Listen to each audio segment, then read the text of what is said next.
Bueno, damos inicio entonces al curso de idioma español y le vamos a dar seguimiento a la guía de estudio número 1, en la cual estamos hablando de qué es la comunicación y los elementos de la comunicación. Hoy vamos a hablar de los tipos de comunicación. Ahora bien, para hablar de los tipos de comunicación tenemos que comprender de que hay algo que es conocido como el habla.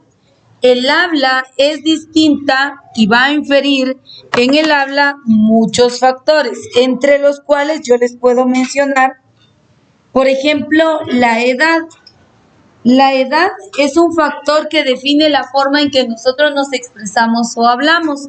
La cultura, los ambientes o espacios, escenarios donde hemos crecido también van a inferir. El nivel de educación, cuando hemos adquirido, entre más estudio tenemos, más conocimiento y por ende nuestro léxico puede ser bastante amplio, ¿verdad? Incluso también pues cuando usted tiene el hábito de lectura, cuando constantemente usted está leyendo, no importa el texto, por ejemplo, un periódico, una revista, un cuento, una leyenda, usted puede notar ahí que va a encontrar palabras nuevas que van a abrir su interés y usted se va a ir tal vez a la investigación. Entonces, el habla es distinto en cada uno de nosotros. Entonces, entre los tipos de comunicación vamos a hablar de que hay dos categorías, una comunicación verbal y una comunicación no verbal. La comunicación verbal se refiere a la que en este caso yo estoy realizando en este momento. Yo les estoy transmitiendo información, lo estoy haciendo de manera verbal y obviamente aquí dice, se refiere a las palabras que utilizamos y a las inflexiones de nuestra voz. Entonces, mire, pues, en primer lugar, yo estoy empleando una serie de palabras para dar a conocer el contenido y lo estoy haciendo a través de la emisión de mi voz. Pero si se da cuenta también, yo estoy utilizando un tono de voz. Cuando nosotros utilizamos la comunicación verbal, tenemos que cuidar la manera en que nos expresamos. ¿Por qué? Porque recuerde que cuando usted lo hace de una manera, por ejemplo, al dar una orden, cuando usted dice, haga esto, hay diferencia en decir, haga esto, a decir, haga esto. El grito o el aumento en la tonalidad de la voz puede ocasionar cierta desviación en la comunicación. Entonces, recordemos también que cuando nosotros nos expresamos de manera verbal, en algún momento nosotros vamos a emplear palabras, como les dije anteriormente, que quizás no todos sepan el significado. Entonces, tenemos que buscar, cuando nos expresemos de manera verbal, las palabras más apropiadas o adecuadas, de tal modo que todos puedan entender la información proporcionada. También debemos cuidar nuestro tono de voz. Para poder expresar la comunicación verbal, es importante que sepamos que existe algo que se llama acento prosódico.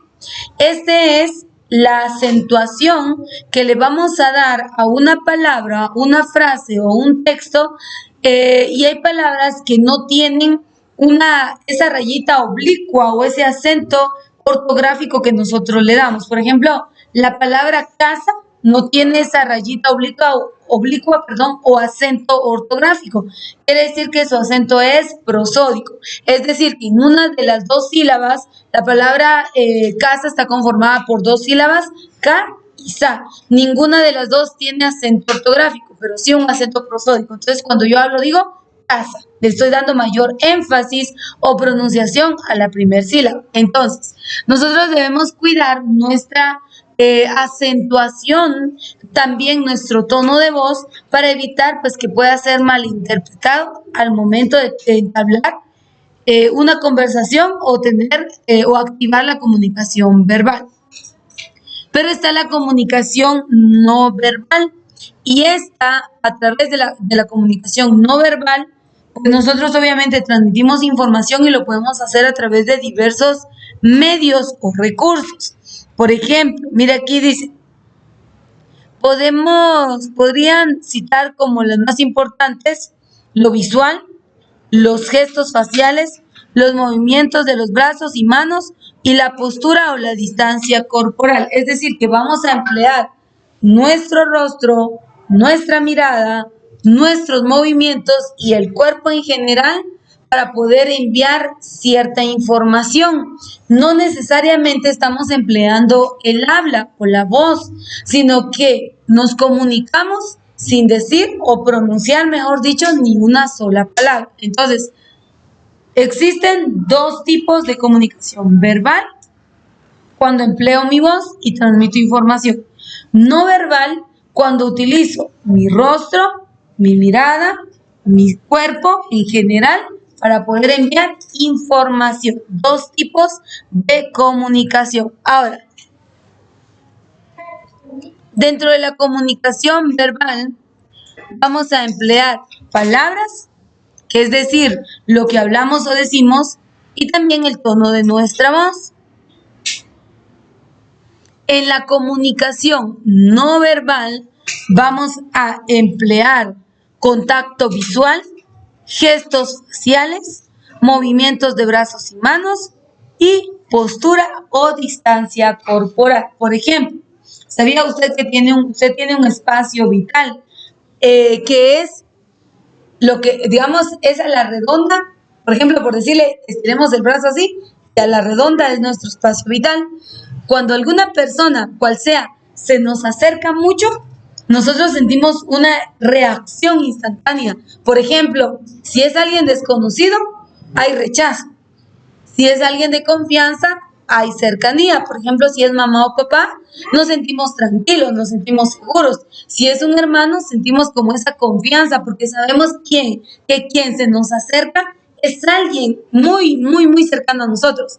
Pero ¿qué pasa? Por ejemplo, si ahorita un compañero de los que estamos acá se le acercara, usted va a sentir rechazo, ¿verdad? Bueno, este es mi espacio, o que le ponga el rostro muy cerca al suyo, usted va a sentir rápidamente una emoción que le va a decir, no, alerta. ¿Por qué? Porque quizá el compañero quiere emplear la comunicación no verbal a través del cuerpo, del rostro o de los ojos, pero usted va a sentir una especie de rechazo porque psicológicamente tenemos nuestro espacio vital. Entonces, en la comunicación no verbal tenemos que tener mucho cuidado.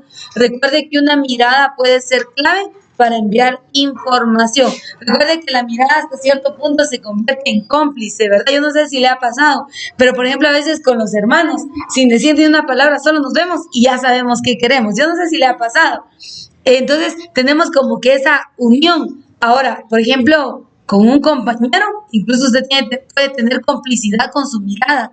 Por ejemplo, si quiere hacer algo en oculto, solo le hace ahí los ojitos de no digas nada, ¿verdad? Y ya rápidamente le va a entender la información. O por ejemplo, si se trata de esa personita que le mueve el tapete, decimos por ahí, ¿verdad? Si usted ve a esa persona, rápidamente le envió información. ¿Por qué? Porque usted está empleando su cuerpo, es decir, la comunicación no verbal para transmitir una idea o un sentimiento. Entonces, hay dos tipos de comunicación y hay elementos que empleamos para la comunicación. ¿Estamos claros hasta ahí? Muy bien, continuemos. También la comunicación utiliza técnicas, ¿sí? Técnicas de comunicación. Ahora, para que la comunicación pueda ser fluida, recordemos que dijimos que hay un emisor, hay un receptor, hay un medio canal y hay códigos dentro de la comunicación. Pero las técnicas responden a cómo yo voy a permitir que se desarrolle la comunicación, haciéndome valer de algunos recursos. Entonces dice el concepto. Todos conocemos y podríamos citar en teoría cuáles son los principios básicos para lograr una correcta comunicación, pero tal vez por sonar a pero crullo, frecuentemente nos olvidamos de ellas. Algunas de las estrategias que podemos emplear son tan sencillas como las siguientes. La escucha activa es la principal técnica. Ahora dice, uno de los principios más importantes y difíciles de todo el proceso comunicativo es el saber escuchar. A ver, ¿cuántas personas de los que estamos acá saben escuchar? Porque luego pasa, mire pues, una cosa es quedarse quieto sin movilidad y aparentar una posible atención. Y otra cosa es escuchar, pero prestar atención a las palabras y a la información que se me está transmitiendo. Yo no sé si a usted le ha pasado que de repente usted está hablando con una persona, pero esta persona está o con el teléfono, o está viendo para otro lado, o de repente le está viendo, pero usted claramente se da cuenta que no le está prestando atención. ¿Le ha pasado? ¿Sí? Por ejemplo, yo ahorita estaba hablando y vi que varios estaban escribiendo. Muy pocos estaban prestando atención. Entonces, usted puede tener activos sus oídos porque no se los puede cerrar, ¿verdad? O decir, desconectemos, no puede. Pero usted sí puede pausar y escuchar. Es decir, prestar atención a la información que se está transmitiendo. Esto es sumamente importante porque muchas veces cometemos errores. Yo no sé si a usted le ha pasado en casa que la mamá o el papá le dice, mira, haceme el favor, hacer tal y tal cosa, pero por su mente estar divagando en otra situación. Bueno, si usted se va y luego, ¿qué me dijo? ¿Qué me pidió? Y tiene que regresar. Ay, Dios, y a veces hasta miedo nos va a volver a preguntar porque sabemos que no es correcto. ¿Por qué? Porque a la primera no, aquí está el punto, no activamos la primera técnica que es la escucha activa, es decir, saber escuchar. Y dice, la falta de comunicación que se sufre hoy día se debe en gran parte a que no se sabe escuchar a los demás.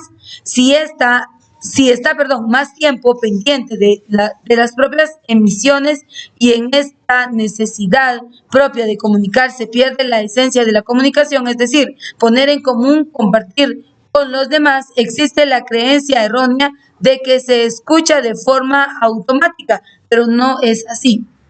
Escuchar requiere un esfuerzo superior al que se hace al hablar y también el que se ejerce al escuchar sin interpretar lo que se oye. Aquí está lo que yo les digo.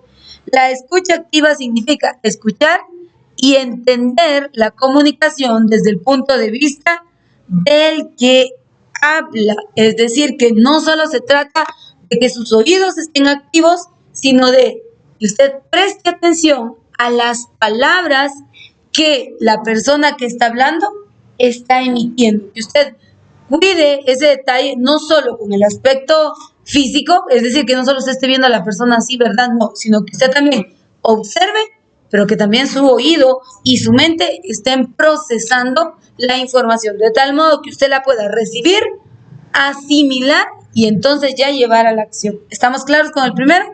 Se trata de oír, pero prestar atención. Punto número 2. Bueno, aquí me voy a ir yo así bien rápido por temas de tiempo, pero aquí nos da algunos tips o formas en las cuales nosotros podemos aplicar bien una buena comunicación al momento de escuchar. Y mire, por ejemplo, no interrumpir al que habla. ¿Les ha pasado? Que usted está hablando y no le dejan hablar. Que usted quiere decir algo y está ahí la persona. Mire, disculpe, fíjese, entonces eso interrumpe también la concentración del que está hablando. Entonces es importante. Alguien dijo por ahí, para saber hablar hay que saber escuchar. Cuando usted esté en una reunión, no tome por primera vez la palabra, no lo haga. Deje que alguien más hable, o por ejemplo, si fuera la conversación entre dos, cédale la palabra a la otra persona, escuche con atención y entonces luego emita su opinión. Eso le va a permitir tener buenas relaciones personales. Número 1, no interrumpir al que habla. Número 2, no juzgar. Recuerde, todos tenemos un habla distinto. La manera en que yo hablo es diferente a la suya. En primer lugar, voy a poner este ejemplo porque yo soy docente. Entonces yo tengo que cuidar qué palabras voy a emplear para comunicarme con usted. En primer lugar, yo no podría utilizar palabras vulgares o malas expresiones porque no sería bien visto. Entonces yo tengo que cuidar mi habla. En segundo lugar, mire, por ejemplo, yo doy el curso de idioma español. Entonces yo tengo que cuidar la manera en que empleo las técnicas, los elementos, las reglas gramaticales y las incorporo porque no solo se trata de enseñar, sino también que usted vea el reflejo de mis acciones y palabras. Entonces, el área que yo manejo es muy humanística. Por ende, yo tengo que cuidar la manera en que voy a hablar. Entonces, usted o yo no debemos juzgar al momento de que una persona emita su juicio o que transmita información. ¿Por qué? Todos tenemos un criterio libre. Ahora, si se trata de corregir, usted lo puede hacer. ¿Cómo va a corregir? Levanta la mano y hace saber el error que se cometió. Otro punto también es que al corregir tenemos que buscar el lugar, el momento y el espacio, de tal modo que no expongamos a la persona o que no la pongamos en vergüenza. Debemos cuidar esos detalles dentro de la comunicación. Otro punto, y dice, no ofrecer ayuda a soluciones o soluciones prematuras. No rechazar lo que el otro esté sintiendo, por ejemplo. No te preocupes, eso no es nada. No contar tu historia cuando el otro necesita hablarte. A veces no queremos escuchar y llega alguien, mira, fíjate que te quiero contar tal situación. Y la persona llegó por querer hablar, nosotros le quitamos la palabra y nunca le dejamos hablar. Al final se va y no logró su objetivo, que era desahogar o sacar o transmitir lo que traía dentro. Entonces por eso le dije, antes de hablar, hay que escuchar. No contraargumentar. Por ejemplo, el otro dice, me siento mal, y tú respondes, y yo también. Entonces, mire, pues, un contraargumento, le voy a explicar. Mire, pues, mi argumento es que, por ejemplo, voy a hablar del siguiente tema. Yo creo que la conducta de los jóvenes es reflejo de lo que viven en casa. Es decir, que lo que sus papás les enseñan en su casa, ustedes lo vienen a transmitir acá. Ese es mi argumento. Pero usted me va a contraargumentar y me va a decir, yo ni vivo con mis papás. Ya me llevó la contraria a mi criterio. A veces, cuando el diálogo es permitido y se da, por ejemplo, un foro donde hay un debate, usted puede venir y contraargumentar la postura del que está tomando la palabra. Eso es vial. Pero en algunas ocasiones no es correcto contraargumentar la postura o la posición de otra persona. No porque sea malo literal, sino porque a veces el espacio o el momento no es propicio, es decir, que no cede a que se dé esa situación. Entonces, preferible es callar. Si usted cree que el juicio que yo emití no es correcto, por prudencia, usted mejor quédese calladito, diga, está bien, no comparto su idea, pero la respeto, y entonces evitar conflictos dentro de la comunicación. Entonces, eso es lo que nos está diciendo. A veces solo hay que escuchar, aunque la persona no tenga la razón, solo escuchemos, y entonces esto va a permitir una comunicación libre. Otro punto, y dice, evitar el síndrome del experto. Ya tiene las respuestas al problema de la otra persona antes incluso de que te haya contado la mitad. Es decir, que nosotros no las sabemos todas. Hay cosas en las cuales no tenemos experiencia, no tenemos conocimiento, nos hace falta mucha vida y mucho camino por seguir para nosotros poder dar una solución o un juicio. Entonces, por ejemplo, que usted se ponga a debatir con un anciano, no, ¿verdad? O que usted le quiera llevar la contraria a sus padres. Sus padres tienen edad, tienen experiencia, tienen vida, entonces no podemos llevarle la contraria. No podemos decirles cosas como, es que yo tengo la razón. ¿Cómo? No es posible. Entonces, a veces es recomendable que mejor un cipercito en nuestra boca, calladitos nos vemos más bonitos, y que no tratemos de, como, por ejemplo, cuando usted tiene un problema o un conflicto, no le va a pedir ayuda a su compañero que tiene la misma edad. Es como un ciego guía a otro ciego. Imposible, ¿verdad? Usted eso no se puede. Entonces, ¿qué solución le va a dar? ¿Qué consejo le va a dar? Ninguno, no tiene vida, no tiene experiencia. Entonces, eso es lo que nos está diciendo. Cuando nosotros no tengamos experiencia, mejor permanezcamos callados, porque nos podemos incluso hasta exponer tanto que lleguemos a hacer el ridículo cuando no es necesario. Entonces, mejor callémonos, escuchemos, si sabemos del tema, opinemos, y si no sabemos, no hagamos nada. Esto es al hablar. Habilidades para escuchar, para la escucha activa, dice, mostrar empatía. ¿Sabe usted qué es la empatía? ¿Saben qué es la empatía?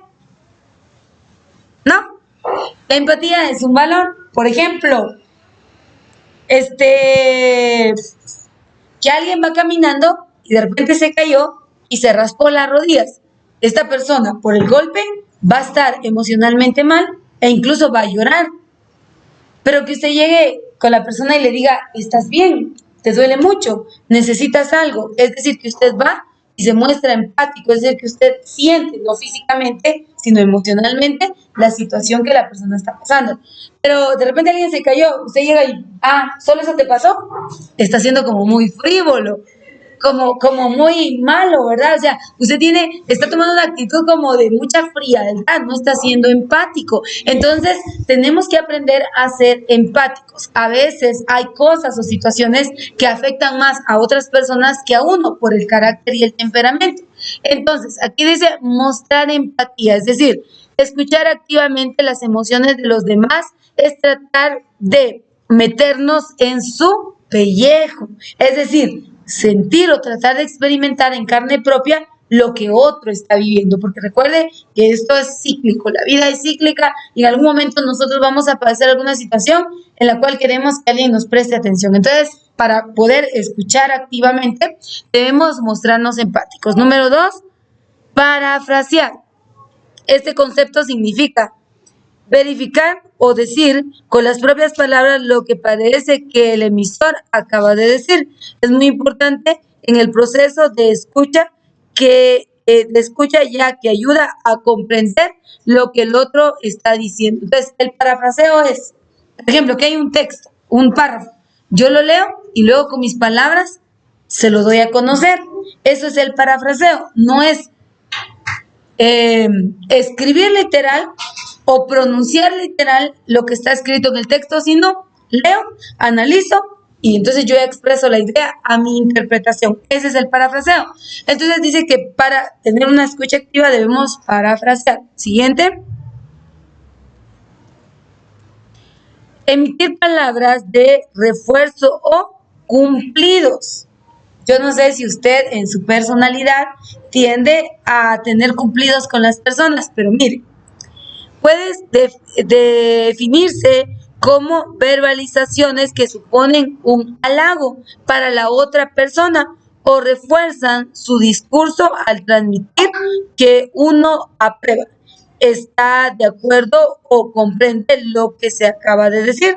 Algunos ejemplos serían: esto es muy divertido, me encanta hablar contigo, o debes ser muy bueno jugando al tenis. Otro tipo de frases menos directas sirven también para transmitir el interés por la conversación. Bien, estupendo. Es decir, que usted sepa tener expresión verbal.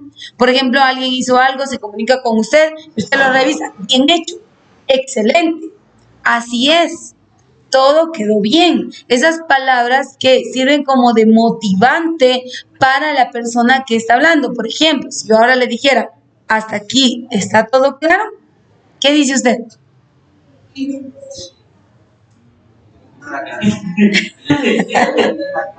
¿Qué dice usted? ¿Qué dice usted? Estupendo. Estupendo, dice el compañero. ¿Los demás? Exacto. Excelente. ¿Los demás? Bueno, entonces esas palabras me motivarían inconscientemente a decir, está sobreviendo bien la información, está quedando clara, estoy cumpliendo mi objetivo de la clase. Pero si yo le pregunto, ¿está claro? ¿Y usted? Sí. Ni sí ni no. ¿Cómo me haría sentir a mí? ¿Confundida? O decir yo, no sé qué está pasando, ¿será que me escuchan? ¿Será que no? ¿Será que estoy dando bien la explicación? Entonces crearía una inestabilidad emocional. Entonces, cuando hable con una persona, demuestra de que sí está prestando atención. Por ejemplo, allá atrás los dos compañeros me están prestando mucha atención, ¿verdad? Demuestra de que está prestando atención, es decir, observe a la persona, ¿sí? Además, asiente con palabras el hecho de que sí está fluyendo la información. Como ya vimos aquí algunos ejemplos, sigue citando algunos otros ejemplos como si no te entiendo mal, o sea, que lo que me estás diciendo es, a ver si te he entendido bien. O sea, emplee esas frases y va a ver que la comunicación va a fluir así de sencillo y de fácil. Otro punto es algunos aspectos que mejoran la comunicación. Al criticar a otra persona, habla de lo que se hace, no de lo que es. Miren, ¿ha escuchado usted que hay personas que dicen, te daré una crítica constructiva, dicen, ¿verdad? O te daré una crítica, mire, pues, o destructiva. Las críticas son críticas, depende de nosotros cómo las interpretamos y si las apropiamos como críticas constructivas o bien como críticas negativas. Todo va a depender de nosotros. ¿Estamos hasta ahí? ¿Sí? Entonces, a la forma de comunicación, dijimos que hay elementos de la comunicación, hay tipos de comunicación y aquí vemos que hay estrategias de cómo una comunicación pueda ser fluida. Usted continúa la lectura en casa de algunos otros tips que puede emplear para que la comunicación pueda ser limpia, pueda ser fluida y recuerde que en la comunicación no es necesariamente el empleo de palabras, sino también de gestos, movimientos y el uso de nuestro cuerpo. Por cuestiones de tiempo, pausamos la clase hasta acá y con esto concluimos el contenido de la guía número 1.